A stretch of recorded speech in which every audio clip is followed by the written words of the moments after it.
Today I'm going to demonstrate to you on how to disassemble and assemble personal computer. First, you have to close all the documents already opened on your computer. And then, don't forget to shut down your computer.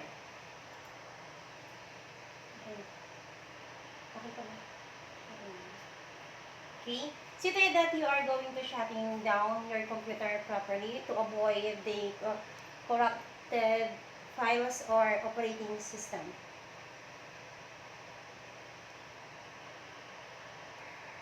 If this is already shut down, this is the time.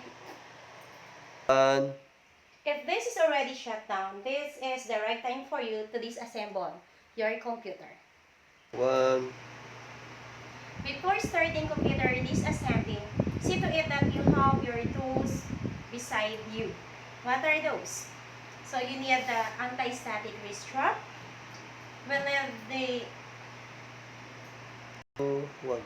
Before starting the computer disassembly, make sure you have the tools you need and they all close by. Oh my God, hindi ko mabasa. Before starting computer disassembly, make sure you have the tools you need and they all close by and handy. And be sure to have a container to keep the screws in so you have them when you want to put things back together. Before starting computer disassembly, make sure you have the tools you need and they all close by and handy. And be sure to have a container to keep the screws so you have them when you want to put things back together. You have to prepare the anti-static mat and of course the toolbox. Inside the toolbox, it should have the anti-static wrist strap. We need to use the screwdriver, the Phillips, and we need the slotted. And of course, we have to prepare also the paintbrush if ever that we need to clean inside the system unit. And of course, this container, you can put all the screws that you have loosened inside your system unit. Step 1, the unplugging. First, you have to unplug all the cables connected with your system unit, such as power cable. So we have the keyboard, the mouse, and other plugs at the back of your system unit. Remove the power cable at the back of the system unit, the VGA cable connected at the back of the system unit, and of course all the ports at the back of the system unit, which is the keyboard and the mouse. Set aside all the peripherals, like the keyboard, the mouse. Avoid bending the cables. You have to make it in a round. And of course, the power cable.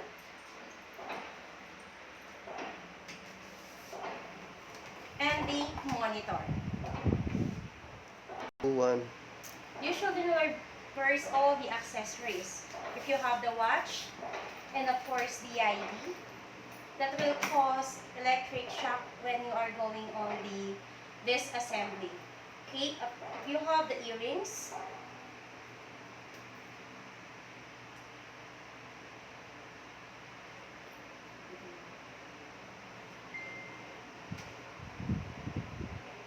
The ring.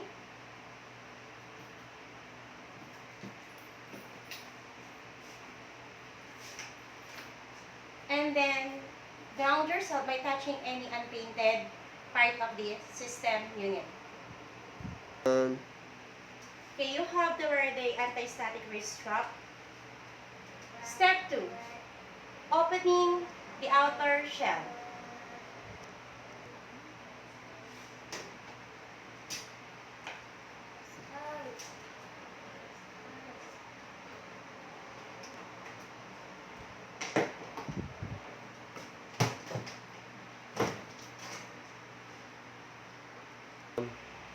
If you're having a long hair, see to it that you have your ponytail with you, and then you have to pony your hair. Open the side panel, then put it on the side of your keyboard. Ground yourself. You have to clip the anti-static wrist strap on the unpainted part of the system unit. This will be the parts of the peripherals inside the system unit. So we have here the fan, we have the hard disk, the optical disk drive. This will be the power supply unit, the CPU fan. Then we have here the random access memory. And of course, we have here the SATA cable and the PATA cable. Step 3. Removing the system fan. So we have 4 screws there, here, and then we have to remove the screws. Cut.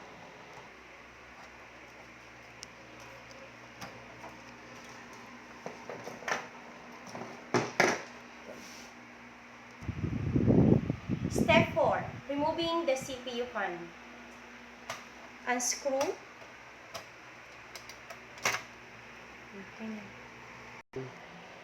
Unplug the power. Remove the CPU fan. Cut. Step 5. You have to remove the power supply unit. First, you have to remove all the power cable inside the motherboard. We have here the 4 ports, and we have here the 24 power connector and all the power connected on the peripherals.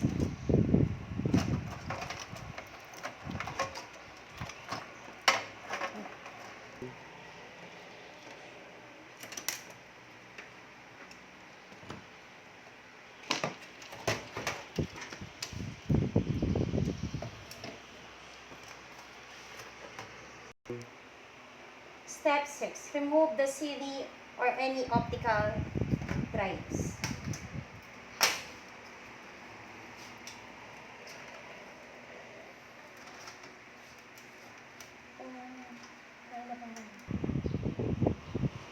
Remove the front cover.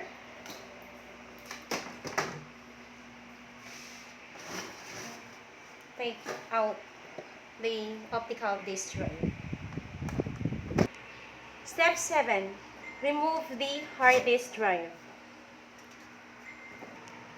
Step 8. Remove the random access memory by pushing down the white tabs and keep on handling the random access memory. Pakita mo sana. Ay, mamaya natin papakita. Step 8. Remove the random access memory to push down the white tabs and keep not holding the copper color of the random access memory. Then we have the other one, random access memory. Okay, you have to handle this random access memory in this way. Avoid touching the terminals.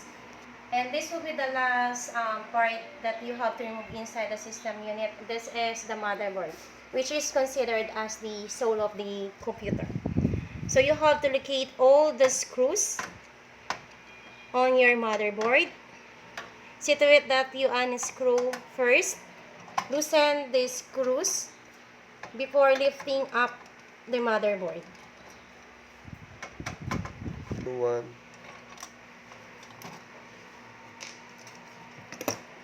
Ensure that all the screws unscrews, and then slowly lifting up the motherboard. And this will be the empty case of the system unit. As you can see, this is the motherboard, this is the random access memory, the hard disk drive, we have the optical disk drive, the power supply unit, the CPU fan, and the system unit fan. Then we have here the cables, the SATA cable and the PATA cable. And now, I'm going to present to you on how to assemble the system unit. First, you have to ensure that all the peripherals are complete before you do the assembly.